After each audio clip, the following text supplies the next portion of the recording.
That man that hath a tongue, I say, is no man, if with his tongue he cannot win a woman.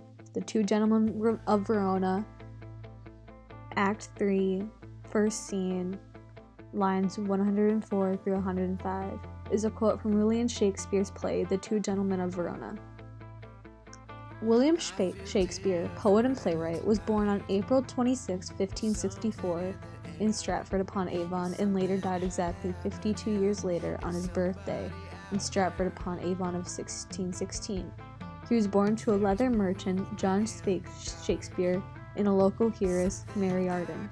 While William Shakespeare did qualify to receive a free education, it is certain that he ever did receive his education, which in the end started to raise questions about the authorship of his works. In his later life, William Shakespeare married Anne Hathaway, a woman 8 years his senior. They had 3 children. A daughter they named Susanna was born on May 26, 1583. And 2 years later, on February 2, 1585, twins Hamnet and Judith were born. Hamnet later died of unknown causes at age 11. Shakespeare's play, The Two Gentlemen of Verona, has several possible sources, according to Amanda Mabillard's article. However, she only lists 2, such as George de Montemayor's Diana Enamorado, that was published in 1542. The second being the story of Titus and Gisippus, a tale found in Boccaccio's Decameron, written in 1353. The Two Gentlemen of Verona was published around 1593 after the starting of the work in 1589, and later first printed in 1623 in the first folio. The play was first performed between 1594 and 1595, but where it was performed at is unknown. The scene being performed is Act 2, Scene 1. In this scene, Speed is ridiculing Valentine for his love of Sylvia. Some key characters in The Two Gentlemen of Verona are Speed, Proteus, Valentine, Juliet, and Sylvia. The first character, Speed, is Valentine's servant. Also, he's got quick wit and a habit of bagging on other characters in a way that reveals how foolish people can be. Our next character is one of the Two Gentlemen of Verona, Proteus, who Valentine's best friend, or at least he is until he falls in love with Valentine's girlfriend Sylvia. Proteus is also described as being in and out of love with women and his best friends, as often as some people change clothes, and he's also pretty crafty and deceptive. The second gentleman is Valentine, Proteus's best friend, who's in love with Sylvia so much that he risks himself and is banned from the lawn. The next character is Julia, a young noblewoman who loves Proteus. However, Proteus keeps falling in and out of love with Julia. In fact, Julia ends up dressing as a boy and catching Proteus hooking up with another girl.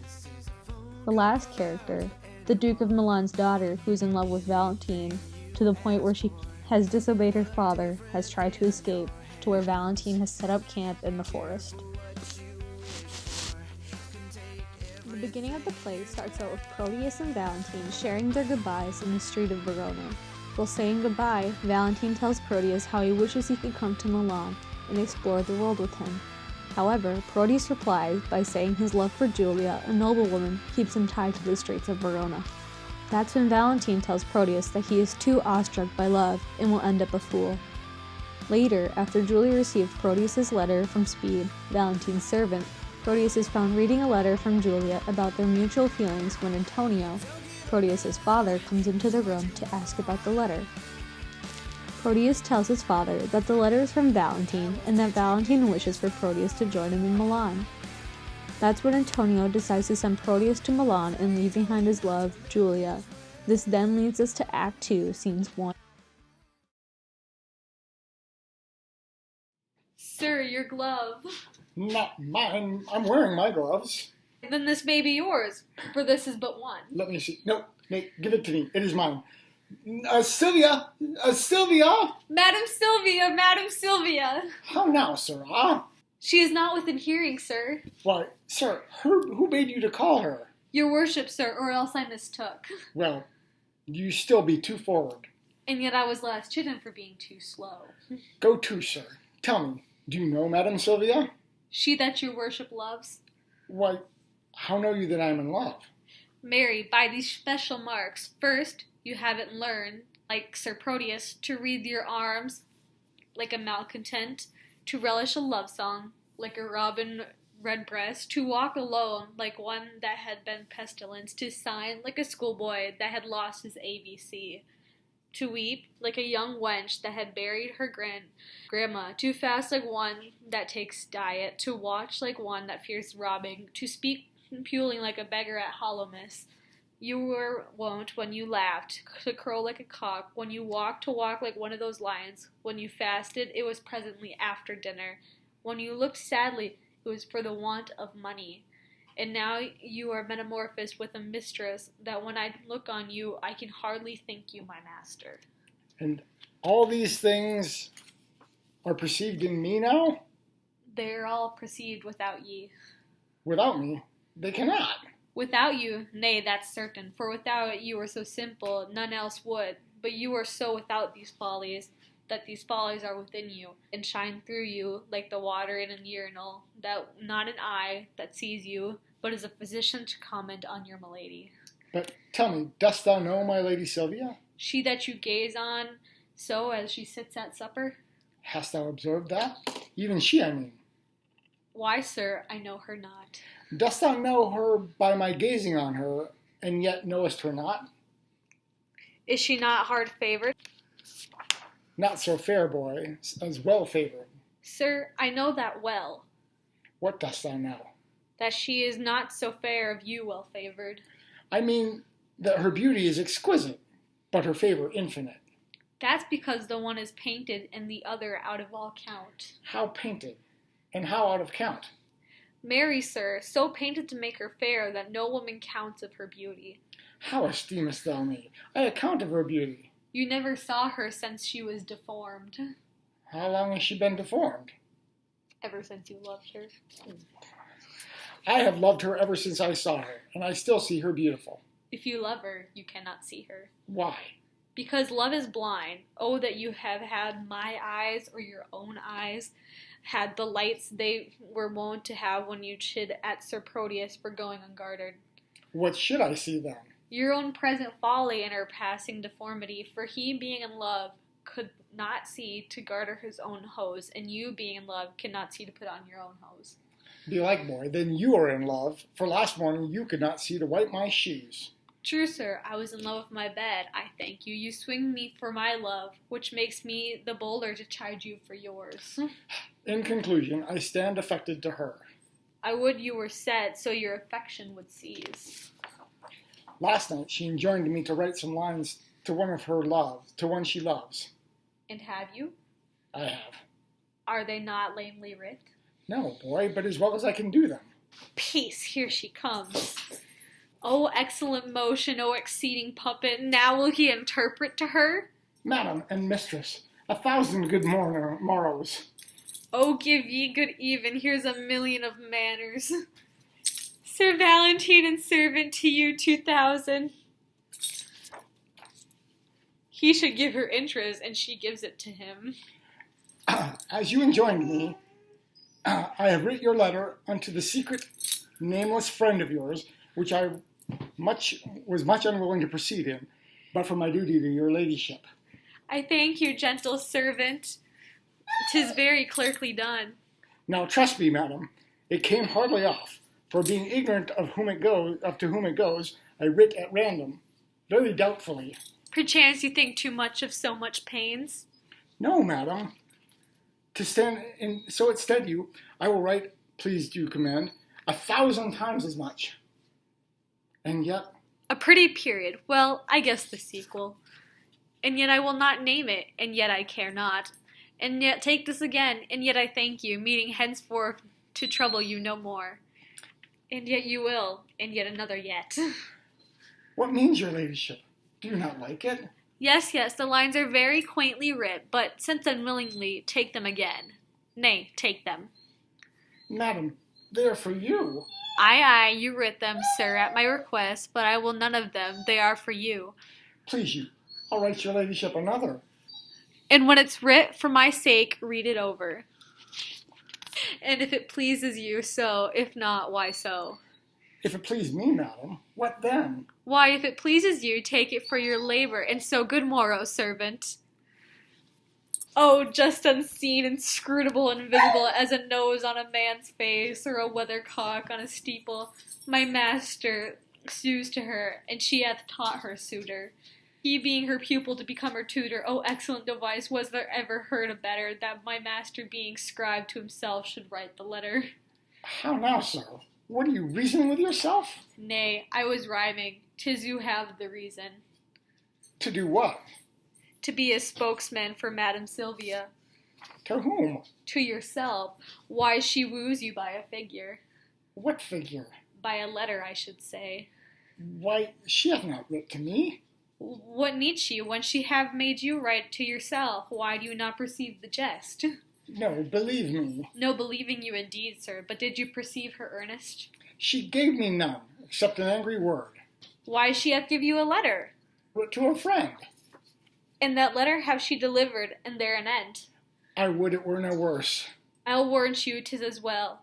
For often have you writ to her, and she in modesty, or else for want of idle time, could not again reply, or fearing else some messenger that might her mind discover, herself have taught her love herself to write into her lover. All this I speak in print, for in print I found it. Why muse you, sir? 'Tis dinner time. I have dined. Ay, but hearken, sir. Though the chameleon love can feed on the air, I am one that am nourished by my victuals, and would fain have meat. Oh, be not like your mistress. Be moved, be moved. After Act 2, Scenes 1 and 2, Proteus is found heading down to the docks with Launce, his servant, to ride their ship to Milan. Once they leave, the scene is switched to the court in Milan, where Valentine and Thurio, another admirer of Silvia's, are showing off their strengths and skills. Then when the Duke of Milan arrives in the court, he asks Valentine what he thinks of Proteus, and he replies, a perfect gentleman. That's when Proteus enters the scene and he meets Silvia, and Valentine tells Proteus he and Silvia are to elope that very night. Then after Valentine, Silvia, Thurio, and Speed leave the scene, Proteus says to himself that he too loves Silvia, and that because of his love, he cannot love Valentine at all, and in the end he forgets about Julia. In the next scene, Proteus is contemplating whether to go after his infatuation with Silvia when he devises a plan. He plans to tell the Duke of Milan Valentine's plans to elope with Silvia, get Valentine banished from Milan, encourage Thurio to keep up with his courting of Silvia, and in the end, trick him and lead him down the wrong path. At the end of the scene, Proteus has a small soliloquy where he says, "Love lend me wings to make my purpose swift, as thou hast lent me wit to plot this drift." Julia plans with her maid to dress as a boy and travel to Milan to see Proteus. In the next act, Proteus tells the Duke of Valentine's plans to escape with Silvia as his duty.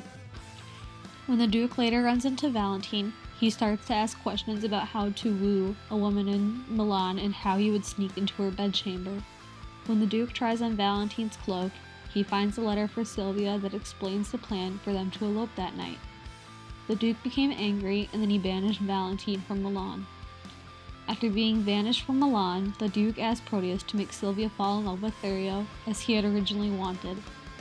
Once Julia reaches Milan, she finds Proteus pestering Silvia for a photo of herself, telling her that her love, Valentine, is dead. Later, when Sebastian, Julia in disguise, is in the Duke's palace, she runs into Proteus, who asks her to deliver a ring, the same ring which Julia had given him before he left, and retrieve the portrait of Silvia. After retrieving the portrait from Silvia, Silvia leaves Milan with Julia, still dressed as Sebastian, and Eglamour, a servant, but get overrun by a group of thieves, whose leader turns out to be Valentine. Although Eglamour runs away, Proteus arrives on scene and saves Silvia. After Proteus starts begging Silvia to love him and not Valentine, Silvia expresses her hatred for Proteus, which enrages him and he tries to rape Silvia. That's when Valentine emerges and Julia stops the fight by showing Proteus the rings. When Proteus questions Julia how she got the rings, she reveals herself to not be Sebastian, but to be Julia. Proteus then decides that Julia is more beautiful than Silvia and decides to marry her instead. At the end, Valentine convinces the Duke to let him marry Sylvia and allow the outlaws back into Milan. He then proclaims that both couples should be married on the same day. The importance of the scene is demonstrating the overall theme of the Two Gentlemen of Verona is the way they demonstrate consuming types of love. There's the desperate pain of love sought and the obsessive nurturing of love found. Valentine is looking for his love, Proteus is constantly declaring his love. Maybe the bigger point Shakespeare is trying to make is that all love is hollow. Both Valentine and Proteus later temporarily abandon the love they feel so strongly in these scenes. A professional assessment of the Two Gentlemen of Verona is by David Sinyard, where his assessment is a more satiric outlook on the play. He notes that Julia's soliloquy in Act 4, Scene 4, shows a feminine line and acope to characterize her with masculine qualities but with feminine rationality and servitude to love. That plays at the time didn't have, and since women were objectified at the time and were not allowed to even act on stage, it gives the play a satiric outlook. In my personal opinion, this play is interesting and kind of out of its time period, such as how Shakespeare included a gender bender where either a guy or girl dresses as a different gender theme, such as how Julia dressing up as Sebastian messes up the original traditional standing on gender. This is also how the men in this play treat women as objects that they can control instead of human beings. This is also the theme of lies and deceitfulness that is seen throughout most of the play, from Proteus lying to the Duke of Milan for his reasons of telling him of Valentine's plan, to the Duke tricking Valentine to reveal his plan of the Duke without knowing.